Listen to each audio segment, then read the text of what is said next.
Black and white सूरत हाल नहीं है जिस तरह आजकल कुछ पेश होती है कुछ हलकों से।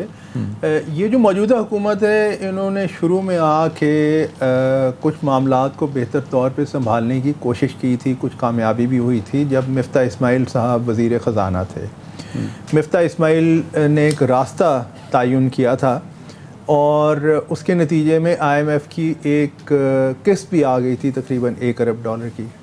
फिर जो भी वजूहात थी, लेकिन वो कोई इतनी ठोस वजूहात नहीं थी या ठोस वजह नहीं थी। 1 मिनट के नोटिस पे मिफ्ता इस्माइल को रिप्लेस कर दिया गया और उसके बाद इसाक डार साहब आए। वैसे वो तो मतलब किसी हद तक सर क्लियर भी था कि उन्होंने चले जाना है। वो खुद कहते थे कि अब जब इसाक डार साहब आएंगे। मैं ज़रा अपनी बात पूरी कर लूँ कि ठीक है, लेकिन डार साहब ने आके अपने टेन्योर में IMF के प्रोग्राम को ये समझें कि या तो ख़राब किया या उनसे ख़राब हुआ। वो इसमें बुरी तरह से नाकाम हुए, जिसके नतीजे में आपका बैलेंस ऑफ पेमेंट्स क्राइसिस बढ़ा है। आपके बैलेंस ऑफ पेमेंट्स सूरत हाल बेहतर नहीं हुई। और ये सिर्फ़ और सिर्फ ये मामला नहीं है कि जी IMF आपके साथ कोई ज़्यादती कर रहे हैं।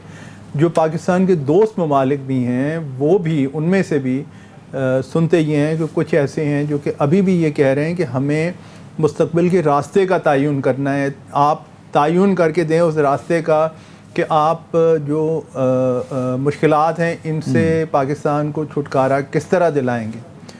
और अभी तक हुकूमत उस सवाल का जवाब देने में नाकाम रही है। बदकिस्मती से ये बजट एक ऐसे वक्त पे आ रहा है और अब तो नए माली साल की जो शुरुआत हैं वो 1 साल पहले के मुकाबले में बड़ी कम। साल पहले जब यानी ये जो अब मौजूदा माली साल जो इस महीने ख़त्म हो रहा है, ये जब शुरू हुआ था तो आपके फॉरेन एक्सचेंज रिज़र्व $9 अरब से ज़्यादा थे, जबकि इस अगले माली साल में जो 1 जुलाई को शुरू हो रहा है वो $4.3 अरब से भी कम होते हुए दिखाई दे रहे हैं, क्योंकि आपको जून में कर्ज़ों की पेमेंट्स करनी है। अच्छा, रुपए की एक्सचेंज रेट का जो मामला है उसे भी मिस हैंडल किया गया। एक पाइलअप हो गया आपका इंपोर्ट्स का, जिसके नतीजे में आपकी इंडस्ट्री बहुत बुरी तरह से मुतासर हुई है।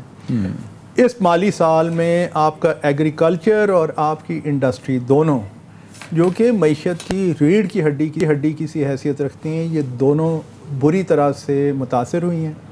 और आपका ओवरऑल जो ग्रोथ रेट है यानी शरह नमू वो मनफी हो रहा है, नेगेटिव की तरफ जा रहा है। ऐसा ही है। ये बहुत ख़तरनाक सूरत हाल है और इस सूरत हाल का हल तब होगा जबकि आप बहुत बड़े बड़े फ़ैसले करेंगे। इस वक्त बदकिस्मती से मुल्क के सियासी मंजरनामे पे कोई एक भी पार्टी ऐसी नज़र नहीं आ रही जिसने इन मुश्किल फ़ैसलों के बारे में अभी कोई मरबूत किस्म की डिस्कशन शुरू की हो, पब्लिक में शुरू की हो। हमें बाहर आके पब्लिक सेक्टर कंपनीज छोटी और बड़ी मिला के तकरीबन 200 हैं सर। PIA के बारे में आज से 15 साल पहले जब मियां मंशा साहब ने ये पब्लिक में कहा था कि इसे अगर $1 पे भी आप फ़रोख्त कर दें बशर्ते कि लेने वाला इसकी सारी लाइबिलिटीज़ अपने ज़िम्मे ले ले तो वो बुरा सौदा नहीं होगा। तूफ़ान खड़ा हो गया था, इतनी तनकीद हुई थी। लेकिन 15 साल बाद वो बात सही नज़र आ रही है।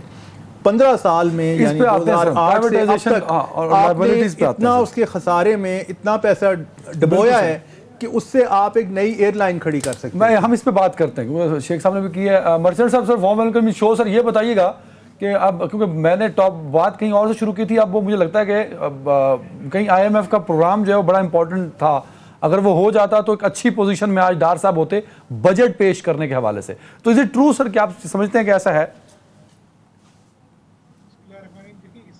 सर अनम्यूट कर दीजिए अपने आप को, अपने ऑडियो को अनम्यूट कीजिएगा। आपको आवाज आ रही है? जी बिल्कुल आ रही है सर। ओके, तो इस वक्त जो पोजीशन है पाकिस्तान की, जो हम देख रहे हैं, जो बजट आउटले की जिसकी बात हो रही है, एक 14,000+ बिलियन का बजट होगा। उसमें जो है एक्सपेंडिचर का है वो बजट है और उसमें हम 9,200 जो है वो टैक्स से कलेक्ट करेंगे और कुछ 800 अरब मेरे ख्याल से जो है वो करेंगे कलेक्ट जो नॉन टैक्स रेवेन्यू से, और बाकी जो है वो फाइनेंसिंग से करेंगे। तो हम तो स्टार्ट ही नेगेटिव से करने जा रहे हैं अपने बजट को, क्योंकि इसमें 45% तो जो है हम प्रोविंसेस को दे देंगे, तो बचा कुचा जो रह जाएगा वो सिर्फ लोनों से और इंटरेस्ट कॉस्ट से ही पूरा करना पड़ेगा। नहीं, साहब कता कलामी की माफी चाहूंगा, कोई टाइम इतना शॉर्ट है सर। आप कह रहे हैं कि हम नेगेटिव से शुरू करना चाह रहे हैं। सर मुझे तो लगता है कि जी, जी, इसके बिल्कुल। इसके अलावा ऑप्शन कोई नहीं है डार साहब के पास सर, क्या इसके सवाल अलावा ही कोई पैदा ऑप्शन होता है? आप इंटरेस्ट कॉस्ट और बढ़ाते चले जाइए, इकोनॉमी और बढ़ती चली जाएगी, रेंट सीकिंग लोग, इंटरेस्ट कॉस्ट हाई की वजह से लोग रेंट सीकिंग पे चले जाएंगे, इंडस्ट्रियां जो बची कुची हैं वो भी बंद हो जाएंगी, और फिर और कर्जे लेते चले जाइए, फिर और लोने लेते चले जाइए। ये तो कोई तरीका ना हुआ। 22% इंटरेस्ट कॉस्ट, कौन सा बिजनेस चल सकता है 22% पे सिवाय रेंट सीकिंग के? मैं तो ये परेशान हूं कि ये रेंट सीकिंग जो हम करने जा रहे हैं, आपने तो मुझे कोई ऐसा बिजनेस बता दीजिए जिसमें 22% प्रॉफिट का रेट हो। यहाँ मैं पैसे बैंक में रख दूं, 22% खाता रहूं आराम से। फैक्ट्री बंद करें, बेच के बैंक में पैसे डाल दें, यू आर राइट, ऐसा ही है। सब कुछ बेचे, बैंक में पैसे डाले, बैंक 22% देगा आपको, अल्लाह अल्लाह खैर से अल्लाह। ना कोई प्रॉब्लम, ना कोई इशू, ना कोई मजदूर, ना कोई labour union. Zeeshan sir you are very right sir, but हम जिस पोजीशन में हैं, जहां आज मुल्क खड़ा है, जिस दौराहे पे, जो फिगर्स हैं, अभी बुखारी साहब ने 12 महीने पहले के फिगर्स बताए सर, वो भी बड़े क्रॉनिकल हैं, मतलब उनको देख के तो खौफ आता है कि ये फिगर्स इतना इस हद तक बदल गए। तो जिस नहज पर हम खड़े हैं, इसके अलावा ऑप्शंस क्या हैं सर हमारे पास? आप देखें अदनान साहब, एक साल पहले की अगर बात करें तो $118 पर बैरल ऑयल था, आज 70 के करीब है। जो हम इंपोर्ट करते थे कमोडिटीज, जिसमें फूड कमोडिटीज भी थी, वो आज 40% कम है। फ्रेट जो हमारा था आज से एक साल पहले, वो आज 80% कम है। आपका इंटरनेशनल जो सुपर साइकिल जो चल रहा था, कमोडिटी सुपर साइकिल, वो तो ठंडा होता चला जा रहा है। कमोडिटीज इंटरनेशनली सस्ती होती चली जा रही है, लेकिन चूंकि हमारा डॉलर जो है वो रुक ही नहीं रहा, पाकिस्तानी रुपए पैरिटी, जो पाकिस्तान और डॉलर की जो पैरिटी है वो रुक नहीं रही, तो इसलिए आप जो है वो महंगी होती चली जा रही है चीजें।